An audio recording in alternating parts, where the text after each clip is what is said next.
Assalamualaikum. Pada kesempatan kali ini, kelompok kami akan menjelaskan keteladanan dari sosok Frederick Grant Banting.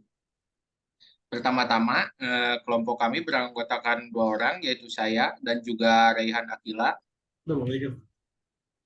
Alasan kami memilih sosok Frederick Grant Banting sebagai sosok yang diambil sifat keteladanannya, karena beliau itu merupakan sosok yang menemukan insulin yang bisa mengobati pasien diabetes. Kenapa? Kenapa kami memilih beliau? Karena beliau tidak mematenkan hormon insulin tersebut dan menjualnya untuk kebutuhan medis hanya seharga $1 menjual paten tersebut. Baik, untuk poin yang pertama akan langsung dijelaskan oleh teman saya Rehan. Ya. Eh, di sini saya akan membacakan biodata dari Fredrik Grant Banting. Dia lahir pada tanggal 14 November 1800. Ini apa diganti-ganti dah? Ini mau ngulang gimana, Cok? Vin,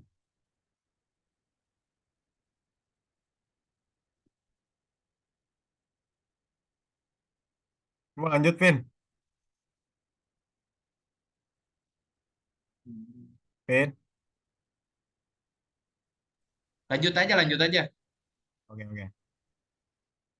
Di sini saya akan menjelaskan biodata dari Frederick Grant Banting.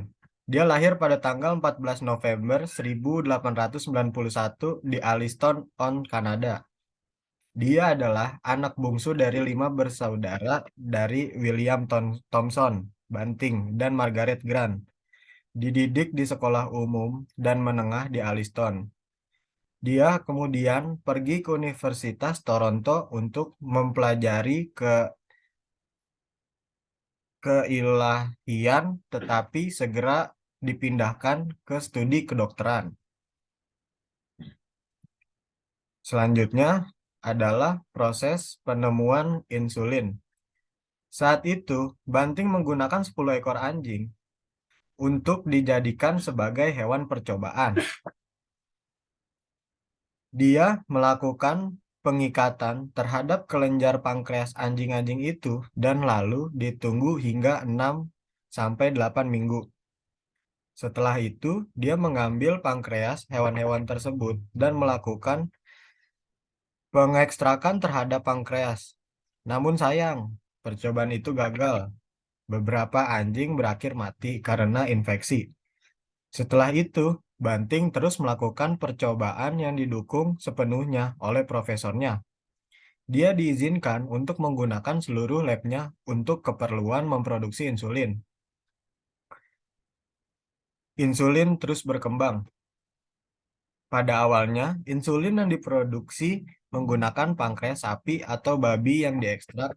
Namun sejak 1978, penelitian AS menemukan insulin yang lebih murni hasil dari rekayasa genetika. Insulin tersebut memanfaatkan gen penghasil insulin manusia yang direkombinasi pada gen bakteri E. coli.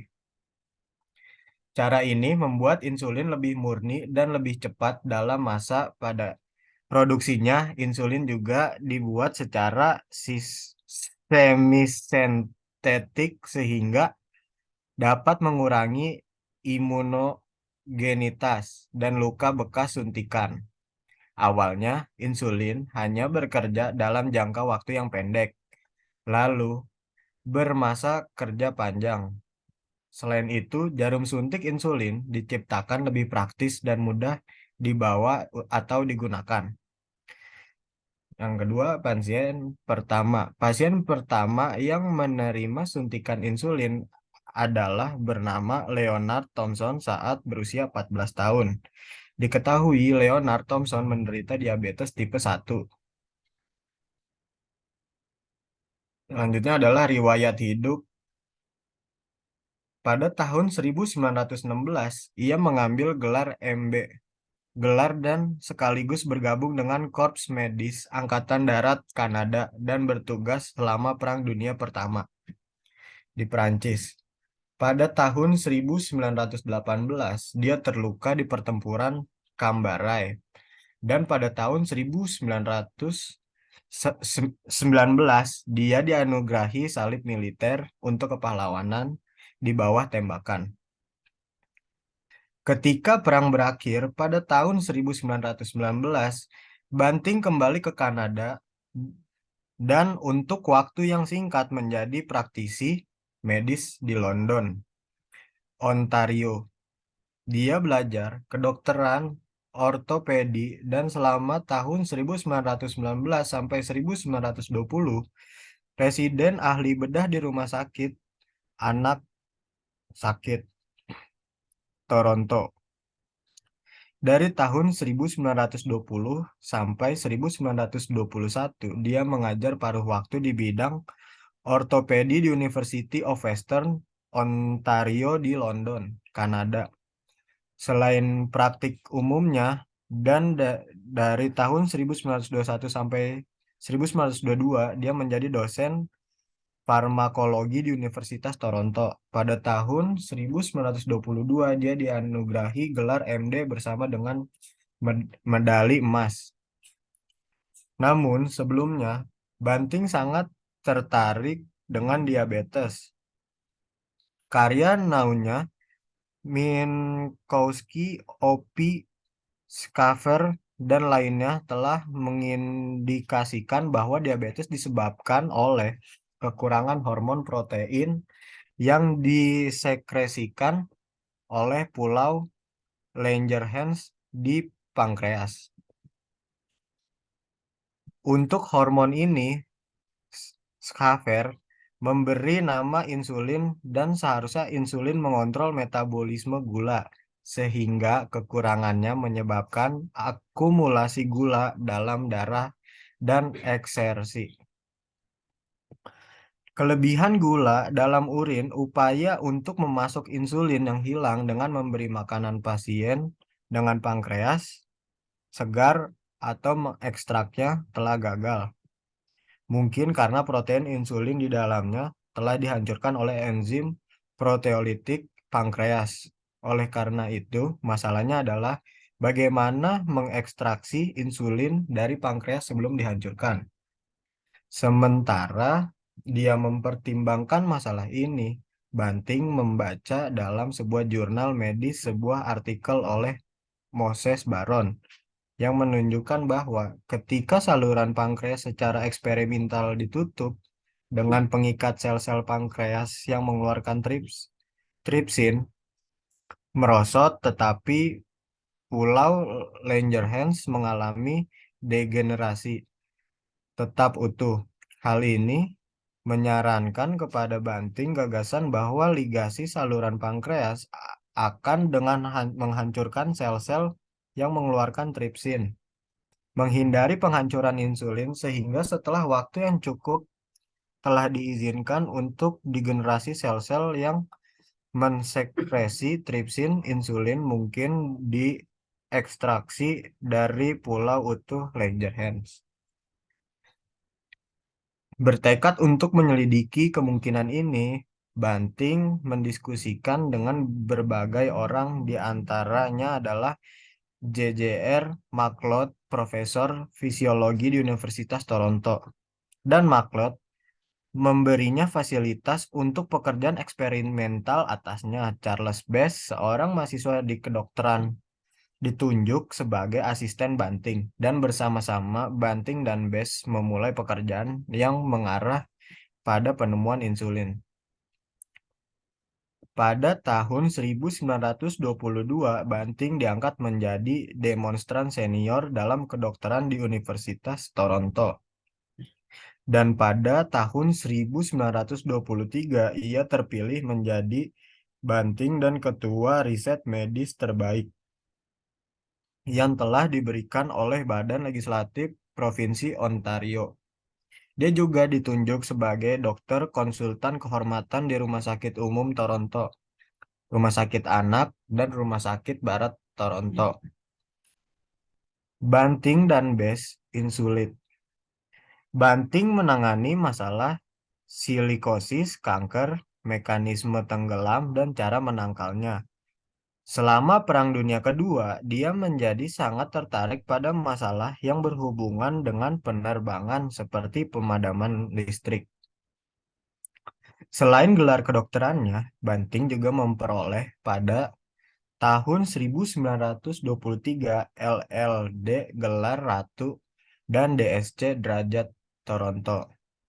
Sebelum penghargaan Nobel dalam fisiologi atau kedokteran tahun 1923, ia bagikan dengan McLeod, ia menerima hadiah Rivi dari Universitas Toronto 1922. Pada tahun 1923, Parlemen Kanada memberinya anuitas seumur hidup sebesar $7.500.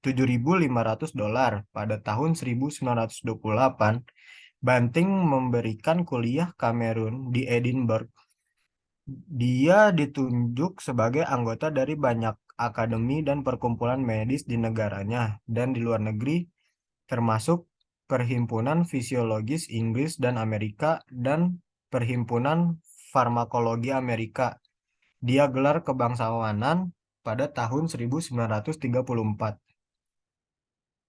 Sebagai seorang pelukis yang jeli, Banting pernah mengikuti ekspedisi melukis di atas lingkar Arktik yang disponsori oleh pemerintah. Banting menikahi Maron Robertson pada tahun 1924. Mereka memiliki satu anak, William B. 1928. Pernikahan ini berakhir dengan penceraian pada tahun 1932 dan pada tahun 1937 Banting menikah dengan Henrietta Ball.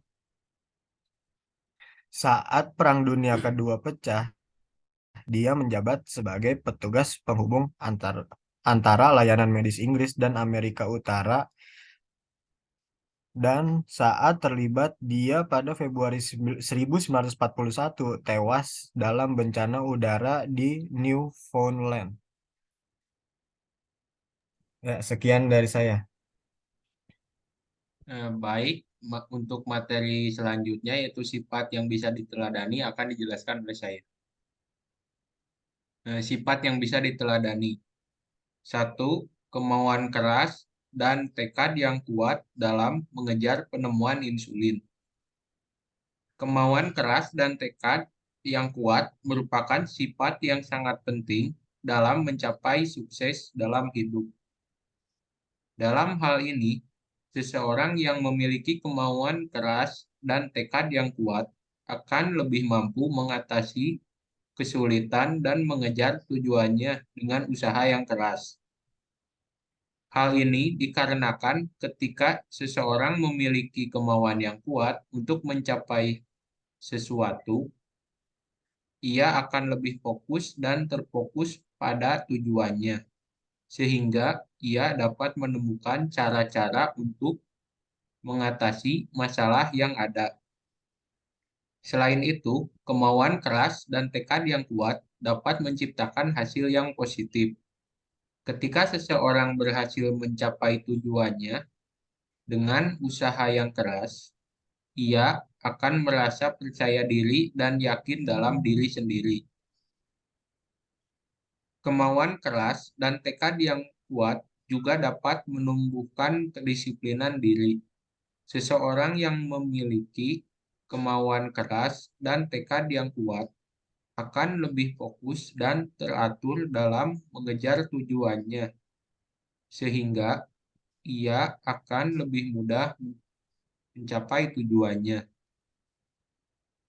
Kemauan keras dan tekad yang kuat juga dapat menjadi motivasi bagi diri sendiri dan orang lain.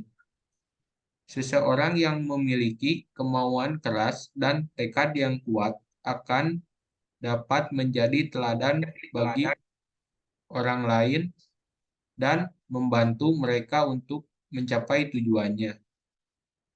Dengan demikian, kemauan keras dan tekad yang kuat merupakan sifat yang sangat penting untuk dicontoh dalam mencapai kesuksesan dalam hidup.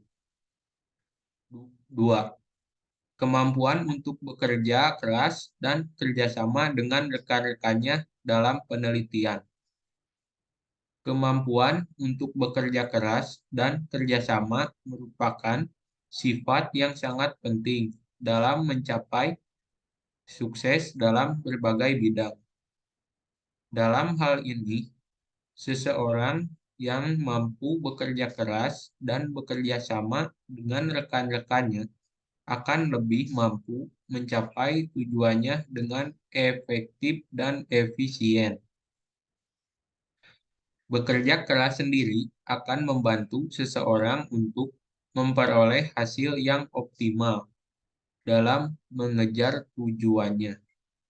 Sementara kerjasama dengan rekan-rekannya akan membantu untuk memperoleh perspektif yang berbeda dan ide-ide baru yang dapat membantu untuk mencapai tujuannya. Kemampuan untuk bekerja sama dengan rekan-rekannya juga akan membantu untuk meningkatkan komunikasi, koordinasi, dan kepercayaan diri dalam bekerja. Selain itu, kemampuan untuk bekerja keras dan kerjasama juga dapat membantu seseorang untuk mencapai hasil yang lebih baik dan mengatasi masalah yang lebih efektif. Bekerja keras secara individual mungkin dapat mencapai hasil yang cukup baik, namun kerja sama dengan rekan-rekannya dapat membantu untuk mencapai hasil yang lebih baik dan mengatasi masalah dengan lebih efektif. Kemampuan untuk bekerja keras dan kerjasama juga dapat menumbuhkan rasa solidaritas dan kerjasama, sehingga dapat membangun tim yang kuat dan dapat bekerja sama dalam mencapai tujuan yang sama. Hal ini sangat penting, terutama dalam bidang bisnis atau profesi yang memerlukan kerjasama tim yang efektif. Secara keseluruhan, kemampuan untuk bekerja keras dan kerjasama merupakan sifat yang sangat penting dalam mencapai kesuksesan dalam berbagai bidang. Seseorang yang mampu menunjukkan sifat ini dapat menjadi contoh bagi orang lain dan membantu untuk mencapai tujuannya dengan lebih efektif dan efisien. 3. Kepedulian yang tinggi terhadap kondisi pasien diabetes dan komitmen untuk mencari cara untuk mengobatinya, dan yang paling utama, tidak mematenkan penemuannya untuk memperoleh kepentingan pribadi. Kepedulian yang tinggi adalah sifat yang sangat penting dalam membentuk hubungan yang baik dan mencapai kesuksesan dalam hidup. Dalam hal ini, seseorang yang memiliki kepedulian yang tinggi terhadap orang lain akan lebih mampu untuk memahami kebutuhan dan perasaan orang lain, sehingga ia dapat bekerja sama dengan mereka dengan lebih efektif. Kepedulian yang tinggi juga akan membantu seseorang untuk menjadi lebih empati dan memberikan dukungan yang diperlukan oleh orang lain. Hal ini sangat penting dalam pembangunan hubungan yang baik dan menjaga hubungan yang sudah ada. Kepedulian yang tinggi juga akan membantu seseorang untuk menjadi lebih bertanggung jawab terhadap orang lain dan lingkungan sekitar. Selain itu, kepedulian yang tinggi juga akan membantu seseorang untuk menjadi lebih memahami dan menghargai perbedaan yang ada di sekitarnya. Hal ini sangat penting dalam membangun masyarakat yang inklusif dan toleran. Kepedulian yang tinggi juga akan membantu seseorang untuk menjadi lebih peduli terhadap kesejahteraan orang lain dan lingkungan sekitar, sehingga ia dapat melakukan perubahan yang positif. Secara keseluruhan, kepedulian yang tinggi merupakan sifat yang sangat penting dalam hidup. Seseorang yang memiliki kepedulian yang tinggi akan lebih mampu untuk menjalin hubungan yang baik, memahami perasaan orang lain, serta memberikan dukungan yang diperlukan. Hal ini akan membantu seseorang untuk menjadi lebih empati, bertanggung jawab, dan peduli terhadap orang lain, serta lingkungan sekitarnya. 4. Rasa ingin tahu yang tinggi dan kemampuan untuk berpikir kreatif dalam mencari solusi untuk masalah kesehatan. Rasa ingin tahu yang tinggi dan kemampuan untuk berpikir kreatif merupakan sifat yang sangat penting dalam mencapai kesuksesan dalam berbagai bidang. Dalam hal ini, seseorang yang memiliki rasa ingin tahu yang tinggi dan kemampuan untuk berpikir kreatif akan lebih mampu untuk menemukan jawaban atas masalah yang dihadapinya. Rasa ingin tahu yang tinggi akan membantu seseorang untuk terus belajar dan mencari tahu lebih banyak tentang topik yang diinginkannya. Hal ini akan membantu seseorang untuk meningkatkan pengetahuan dan keterampilannya dalam bidang yang diinginkan.